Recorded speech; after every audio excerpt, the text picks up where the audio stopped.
What's good, everybody? It is Chris Crazy House, and I am back with some more Chris Crazy commentary.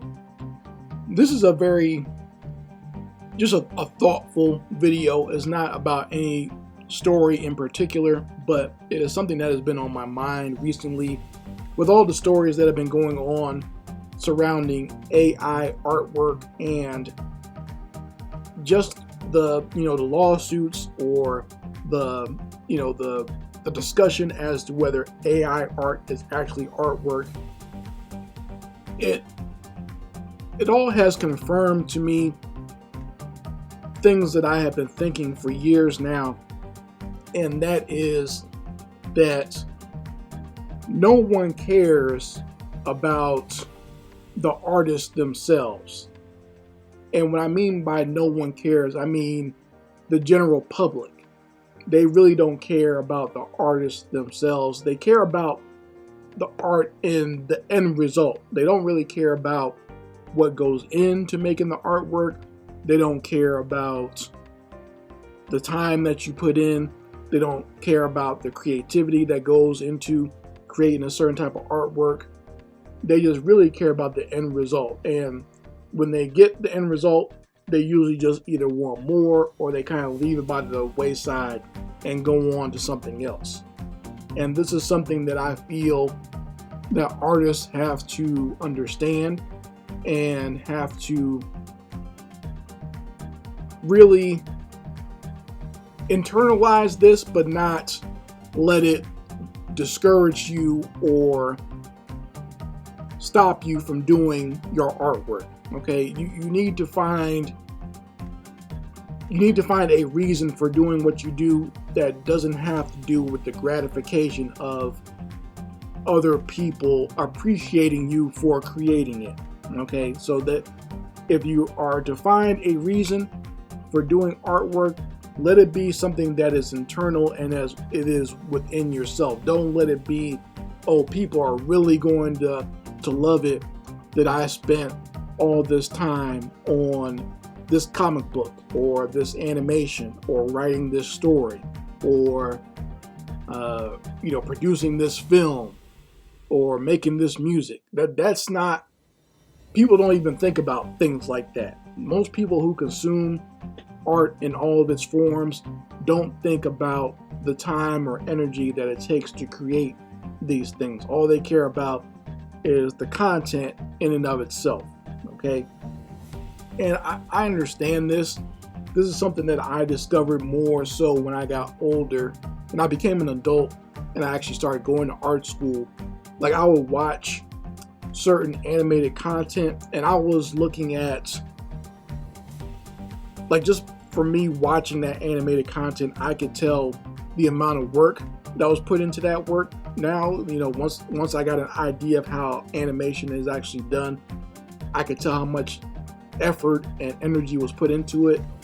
And unless you've done these things and unless you are in this field, you truly don't understand the amount of work and energy it takes to create these things. So for you, you're just wondering, when is the next episode coming out, or when's the next issue coming out?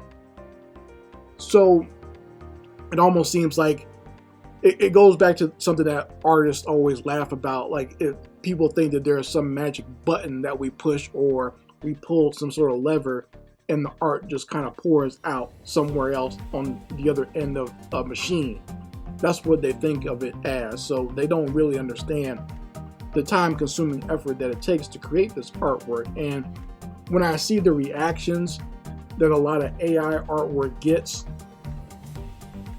people don't care that this AI artwork came from a generator or some sort of technological copy machine or search engine. They don't care about that. They just care about the end result. And they're just looking at the end result. They don't care that it's taken someone else's art style, or it may be stealing artwork from some artists who struggled for years to create their style for their artwork. They don't care about that. Most people, that stuff never even crosses their mind. And even if they are made aware of it, from just a moral standpoint, they don't understand the work and effort that goes into making artwork. So even then, when they're made aware of that this art generator might be stealing from someone else, they don't care. They'll still use it, or they'll still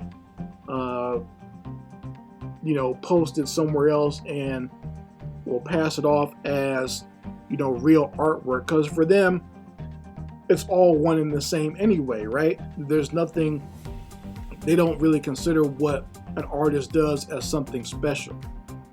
So I'm just putting this out there so that artists can understand that no one really cares about the amount of work that you put in unless you're around other artists. Now, other artists will obviously appreciate you, and I think that was the great thing about going to an art school, is you actually have a group of comrades that you're all working together to finish your projects. You're all in the trenches together, and that can help you understand. And you have a community of people who understand what you're doing, and they can judge it based on them knowing how much work you're putting in, right?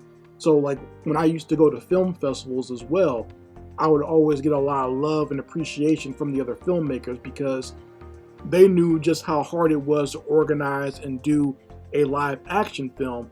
So they appreciated the fact that I was doing it an animated film in the festival. Like they all were all very curious as to how I did it and how much work it took and the budget and everything else.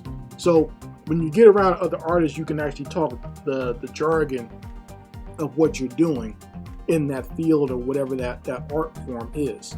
Likewise, I'm sure when two painters get together or two musicians get together, they can talk about the effort it takes to write a song or to produce a song, right? That in and of itself, that's two different things. Now, the layman or a person who just listens and enjoys music might not know that, but creating and writing a song and producing a song is two different things.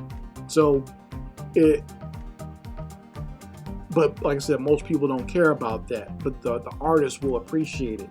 Likewise, for a writer to come up with an idea, a concept, to do an outline, to do a first draft, to do a final draft, to do the proofreading, and then to later on come up with a synopsis and a cover and everything else. That takes a lot of effort and work, and I understand how tough it is for writers sometimes when, to even have like writer's block or something like that. I can understand how that could be tough for them. And even that, writing a book, that's a different type of writing from writing a screenplay. So I get you. I let you know that I understand you. And to people out there, who develop video games, I know how much work that takes. It takes time to develop a video game, and then to go through the extra step of having to test it out and go back and fix things. That takes a lot of work and a lot of effort, and a lot of people don't realize that. They're just waiting for the next version of the game to come out. And I can understand from an artist standpoint how you might be heartbroken to hear that you put your heart and soul into a video game and then people are tearing it down on social media or on Twitch or something, or people saying your game sucks or they don't like it. I felt a twinge of resentment when I was watching a review. I think it was the Nostalgia Critic. He was doing his excuse me. He was doing his reviews of all the different Disney movies, and I think he was looking at The Sword and the Stone and some other of those older Disney movies before they hit their renaissance. And he was saying how their animation sucked and how it was terrible. And I got offended because I know how much work went into those animations, because I've done animation before and I've met some of those old Disney animators, and I knew how much work and effort they put into doing those animated films like the Robin Hood movie and The Sword and the Stone. And to have someone who has no idea how to do animation say that animation sucks, or they never have worked in animation, that was offensive. But now that I'm older, I get it. I get why certain people don't care about these sorts of things. It goes back to my origins as far as doing artwork, even like growing up around my house. Like, I had the need to do this work and do my own comic books and animations, and my family didn't understand that. They were supportive, but they truly didn't understand why I was doing what I was doing. So if you ever feel that you're in doubt or no one truly appreciates you, just understand that when you create these things, it has to be for you and for your own gratification first. And you're doing these things because you want to see it fleshed out, and you want to see this imaginary concept come into the real world. So do it for that. Do it for the creativity of it. Don't do it for accolades and appreciation from other people. That will come later on, if it ever does, but don't depend your entire art career on that. Do it because you love it, because that's why you're doing it in the first place. And always remember that no matter if you get all the attention in the world or no attention at all, always remember why you're doing your creative process, because you need to get it out there. So you folks who are fellow artists or who are not fellow artists can let me know what you think about this commentary in the comments section. Anyway, Chris Crazy House signing out. Peace.